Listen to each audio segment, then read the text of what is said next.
नमस्कार, आप देख रहे हैं हिमाचल आज तक। तो चलिए नजर डालते हैं आज की सुर्खियों पर। फिल्म ए वतन मेरे वतन स्वतंत्रता सेनानी उषा मेहता की भूमिका में सारा अभिनेत्री सारा अली खान के लिए ये साल काफी खास है। 15 मार्च उनकी फिल्म मर्डर मुबारक डिजिटल प्लेटफॉर्म नेटफ्लिक्स पर रिलीज हो रही है। तो वही अगले सप्ताह 21 मार्च को फिल्म ए वतन मेरे वतन अमेजॉन प्राइम वीडियो पर प्रदर्शित होगी। ए वतन मेरे वतन फिल्म स्वतंत्रता सेनानी उषा मेहता की जिंदगी से प्रेरित है, जिन्होंने भारत छोड़ो आंदोलन के दौरान गुप्त रूप से कांग्रेस रेडियो चलाया था। इस मूवी को लेकर खास बातचीत में सारा से कुछ अहम सवाल पूछे गए हैं, जिन पर उन्होंने जवाब दिए हैं। आपकी 2 फिल्में एक ही सप्ताह के अंतराल में रिलीज हो रही है। क्या दोनों की शूटिंग भी आपने आसपास की थी? हाँ, ऐसा इसलिए कर पाई क्योंकि मुझे अपने निर्देशकों पर भरोसा है। हालांकि ये आसान नहीं था। दोनों किरदार एक दूसरे से बेहद अलग है, लेकिन ये हम कलाकारों का काम है। हमारी कोशिश भी अलग अलग काम करने की होती है। पिछले निभाए किरदारों से मैंने बहुत कुछ सीखा है। हाई एनर्जी और चंचल स्वभाव वाले किरदार में निभा चुकी हूँ। ऐसे में इन दोनों फिल्मों मर्डर मुबारक और ए वतन मेरे वतन के किरदारों के लिए निर्देशकों के दृष्टिकोण पर यकीन करना बहुत जरूरी था।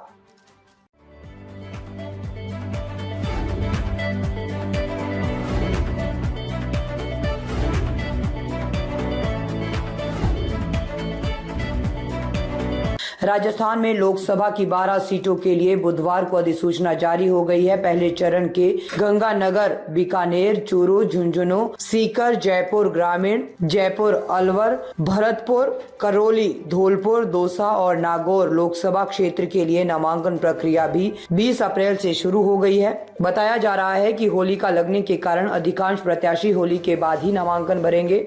वही नामांकन भरने के लिए कैंडिडेट्स को इस बार 5 दिन का समय मिलेगा। निर्वाचन आयोग से जारी अधिसूचना के मुताबिक 20 से 27 मार्च के दौरान 3 दिन राजकीय अवकाश, शनिवार होली होने के कारण उम्मीदवार 20 से 22 मार्च और 26-27 मार्च को नामांकन पत्र दाखिल कर सकेंगे। नामांकन पत्र भरने की आखिरी तारीख 27 मार्च है। राजस्थान में कांग्रेस ने लोकसभा चुनाव की पहली लिस्ट में 25 में से 10 सीटों पर प्रत्याशी घोषित कर दिए हैं। भाजपा पहले ही 15 सीटों पर उम्मीदवार घोषित कर चुकी है। ऐसे में 8 सीटों की तस्वीर स्पष्ट हो गई है कि इस बार चुनाव में कौन से उम्मीदवार आमने सामने हैं। अब तक बीकानेर, जोधपुर, जालोर, सिरोही, अलवर, भरतपुर, उदयपुर, चूरू और चित्तौड़गढ़ में भाजपा कांग्रेस आमने सामने की स्थिति स्पष्ट कर चुकी है।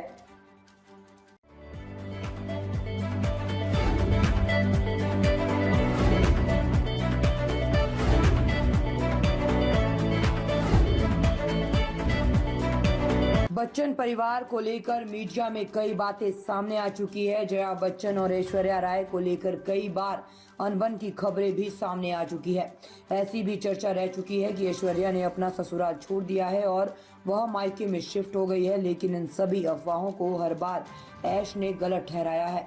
जया बच्चन कई बार मीडिया से रूड बिहेव करते हुए भी सॉफ्ट की जा चुकी है। किसी न किसी बात पर उन्हें पेपराजी पर भड़कते देखा गया है। जया बच्चन अपने बुरे बर्ताव की वजह से कई बार सोशल मीडिया यूजर्स के निशाने पर भी आ चुकी है।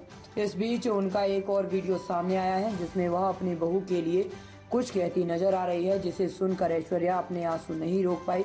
जया बच्चन और ऐश्वर्या राय के बीच अक्सर अनबन की खबरें सामने आई है, लेकिन सास जया का एक वीडियो वायरल हुआ है, जिसमें वह कड़े शब्दों में उलट कुछ ऐसा कहती नजर आ रही है, जिसे सुनकर शायद किसी को भी यकीन ना हो। वायरल हो रहे थ्रोबैक वीडियो में जया अपनी बहू की तारीफ करती नजर आ रही है।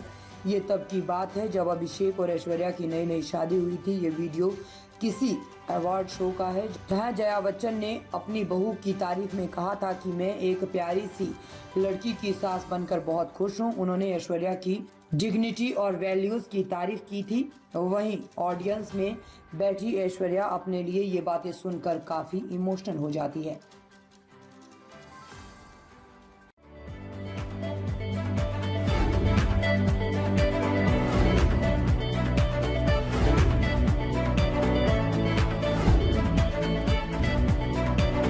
धुआंधार बैठकें कर रहे ब्रजभूषण शरण सिंह को बीजेपी टिकट देगी या नहीं। ब्रजभूषण शरण सिंह पर देश की दिग्गज महिला पहलवानों ने यौन उत्पीड़न के आरोप लगाए थे। ब्रजभूषण शरण सिंह के खिलाफ पहलवान धरने पर भी बैठ गए थे। लोकसभा चुनाव की तारीखों के ऐलान के साथ ही अब चुनाव प्रचार जोर पकड़ रहा है। सभी राजनीतिक पार्टियां जोर लगाकर अपने अपने उम्मीदवारों को जिताने की कोशिश कर रहे हैं। वहीं लोकसभा सीट के लिहाज से देश के सबसे बड़े सूबे उत्तर प्रदेश में सभी की निगाहें भाजपा की लिस्ट पर है। दरअसल यूपी में भाजपा ने अभी तक कई सीटों पर अपने प्रत्याशी फाइनल नहीं किए हैं। खास बात यह है कि जिन सीटों पर पार्टी ने अभी तक नाम तय नहीं किए हैं वह कई सियासी दिग्गजों की सीटें हैं। उनमें से एक सीट भारतीय कुश्ती संघ के पूर्व अध्यक्ष ब्रजभूषण शरण सिंह की भी है। उत्तर प्रदेश में भारतीय जनता पार्टी ने फिलहाल 51 सीटों पर अपने उम्मीदवारों को उतार दिया है। अब 24 सीटों के लिए किस प्रत्याशी की घोषणा पार्टी के द्वारा की जाएगी, इस बात को लेकर चर्चा की जा रही है। केसरगंज लोकसभा सीट से ब्रजभूषण शरण सिंह का टिकट कट सकता है। हालांकि अभी ऐसे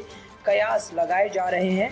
पार्टी का फैसला अभी नहीं आया है। बता दें कि ब्रजभूषण शरण सिंह पर देश की दिग्गज महिला पहलवानों ने यौन उत्पीड़न पर आरोप लगाए थे। ब्रजभूषण शरण के खिलाफ पहलवान धरने पर भी बैठ गए थे।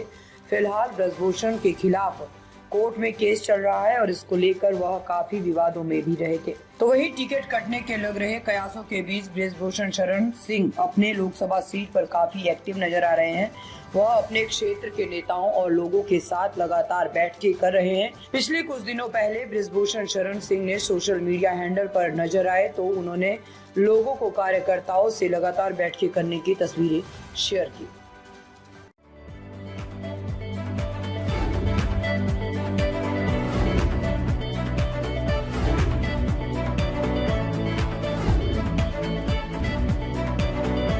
मटिहानी की अनोखी होली, कुआं पर उमड़ आता है पूरा गांव। 2 दिनों तक होती है रंग डालो प्रतियोगिता। होली एक ऐसा त्योहार है जिसका नाम सुनते ही बच्चों से लेकर बूढ़े तक में लाल हरे रंगों की खुमारी छा जाती है।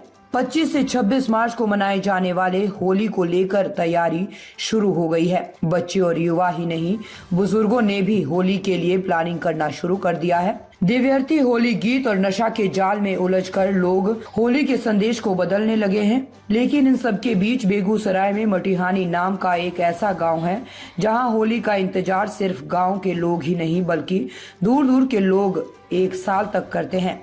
यहाँ 2 दिन मनाए जाने वाले रंगों के उत्सव में लाल रंग बाल्टी या ड्रम में नहीं घोलते बल्कि कुआं में ही घोल दिया जाता है। पूरे गांव के लोग एक जगह जमा होकर रंग डालो प्रतियोगिता करते हैं। कई दशक से हो रहे इस अनोखे होली की इस बार भी व्यापक तैयारी की जा रही है। पहले यहाँ सिर्फ पुरुष की टोली होती थी, लेकिन 2023 में महिलाओं की टीम भी शामिल की गई। मटिहानी गाँव में चर्चित इस होली में लोगों की भीड़ उमड़ पड़ती है। गांव के लोग यहां होली खेलते हैं तो वहीं इस अनोखे होली को देखने के लिए दूर दूर से लोग जमा होते हैं। यहां हजारों लोग एक जगह जुटकर ब्रज की लठमार होली नहीं बल्कि रंगों के बरसात की प्रतियोगिता में शामिल होते हैं। मटिहानी में 2 दिन मनाए जाने वाले होली की खास बात ये है कि कथित आधुनिकता के युग जहां कुआं विलुप्त हो गया है तो वहीं कुआं को जिंदा रखा गया है और कुआं पर ही सामूहिक होली खेली जाती है। पहले दिन सभी लोग 4 कुआं पर जमा होते हैं